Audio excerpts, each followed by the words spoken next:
This lesson deals with writing mesh equations by inspection. You can find these notes in the ECE201 ebook in Chapter 3 starting on page 30. Let's take a look at the following example, which consists of only resistances and voltage sources, and the circuit is planar. In other words, it's flat. We can draw it in 2 dimensions. Now, let me assign a mesh current to each of these 3 meshes. I'll call this one I1, I2, and I3. Now, there are 3 unknown mesh currents, thus we need 3 independent equations. Since there are 3 independent meshes, let's write Kirchhoff's voltage law around each of these meshes. When we sum the voltages around a mesh, let's do it in a clockwise direction, similar to the mesh current. And let's assume a reference direction for the resistances also in a clockwise direction. I've labeled this on the next page.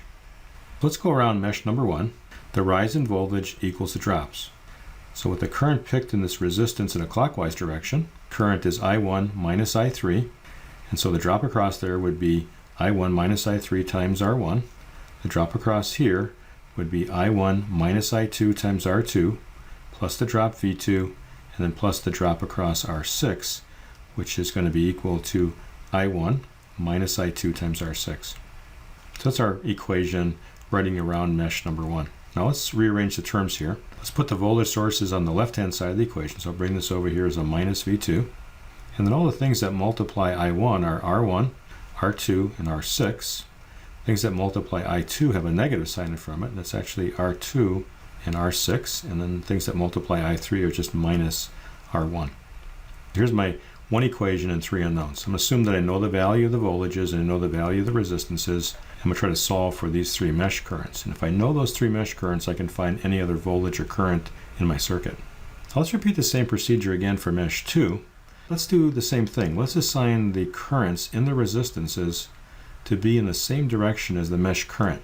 In other words, I'll assign this resistance current in this direction, this direction, this direction, and then this direction. Drop across here would be like this, like this, like this, and then like this. So let's go around the mesh. The rise in voltage is V2. The drop is R2 times now I2 minus I1 plus R5 times I2 minus I3 plus I2 times R4 and then plus I2 minus I1 times R6. So that's my second equation. And again, let's just group terms that multiply I1, I2, and I3. Things that multiply I2 are actually R2, R5, R4, and R6. That's over here. Things that multiply I1 actually have a minus sign in front of it. There's an R2 here and an R6. And lastly, there's a minus R5 times I3. So again, my second equation in 3 unknowns, I1, I2, and I3. We normally wouldn't do this reassignment, but if we do that, there's an interesting pattern starting to emerge from our equations. Let's do this one more time.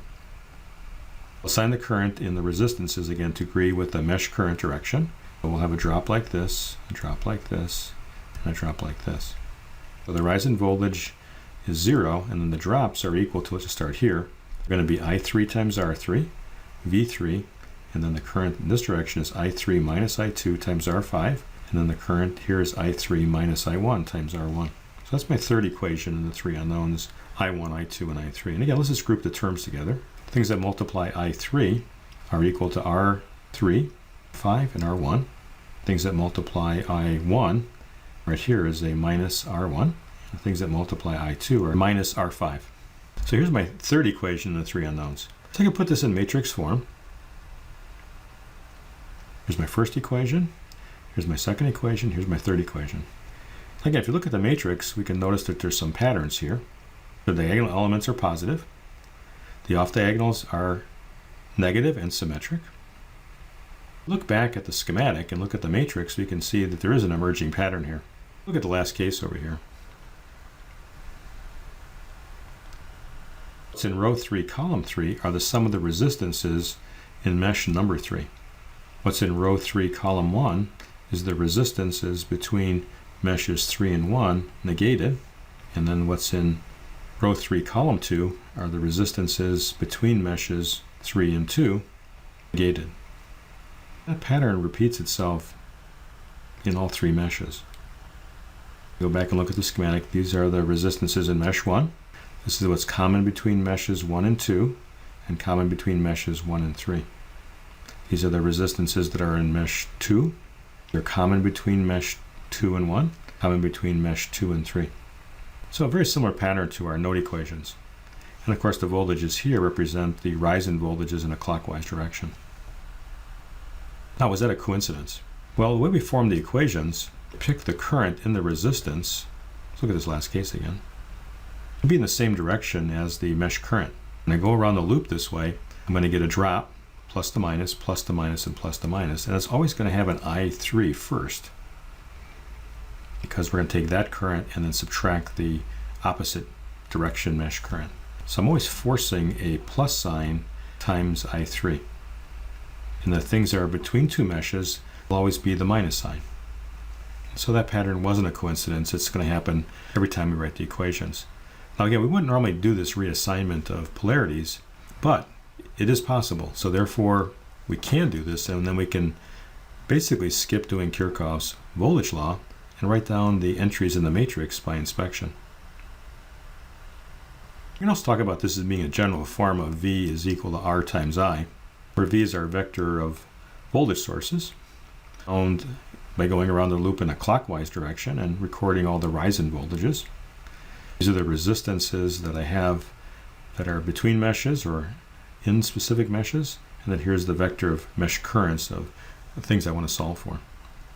To express this as an algorithm, take a look at page 35.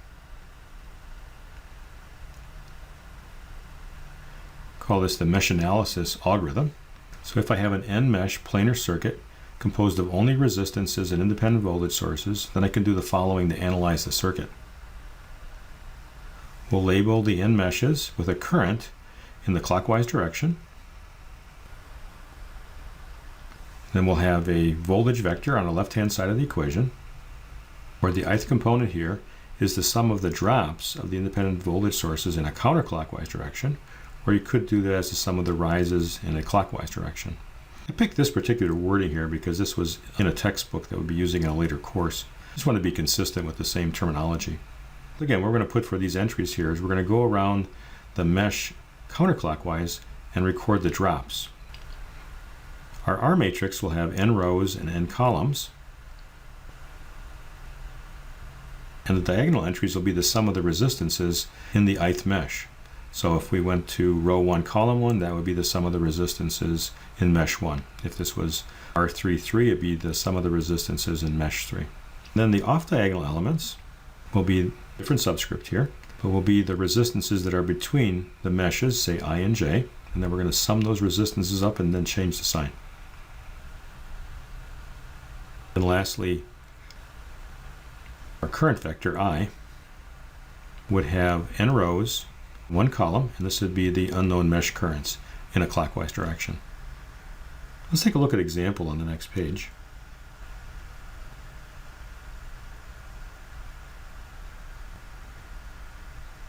This example was also the example we did on page 24. We're talking about the supernode.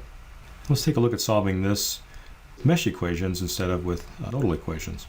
So I'll assign this as mesh 1, mesh 2, and mesh 3. And again, you can pick any one and call it 1, 2, and 3. Pick them in a little different order here than we did previously. So I'm going to set up a blank 3x3 matrix. I'm going to solve for the 3 currents I1, I2, and I3. So let's go around mesh number 1. Around mesh number 1, I have 2 resistances, 1000 plus 500. Between meshes 1 and 2, I have 500 ohms, so it'll be minus 0.5 K. Between meshes 1 and 3, I have 1000 ohms, so minus 1000. If I go around the mesh counterclockwise, I see a drop of minus 9 volts.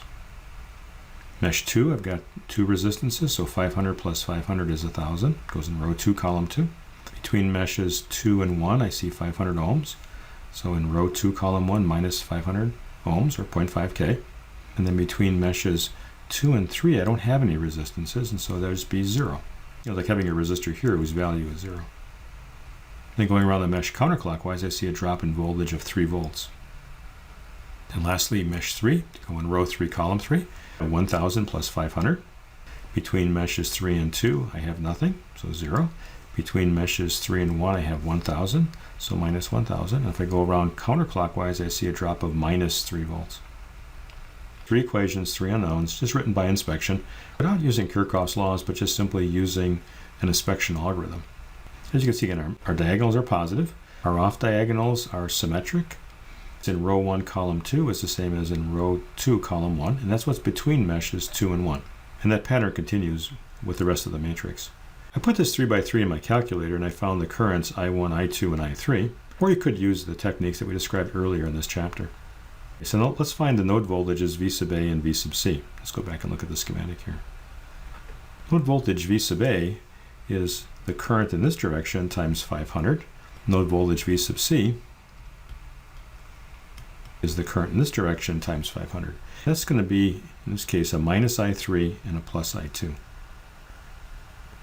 When I do that, I get 6.43 for V sub A, and I get minus 2.57 for V sub C. These are the same results we had using the supernode on page 25. And this is how you can write mesh equations by inspection.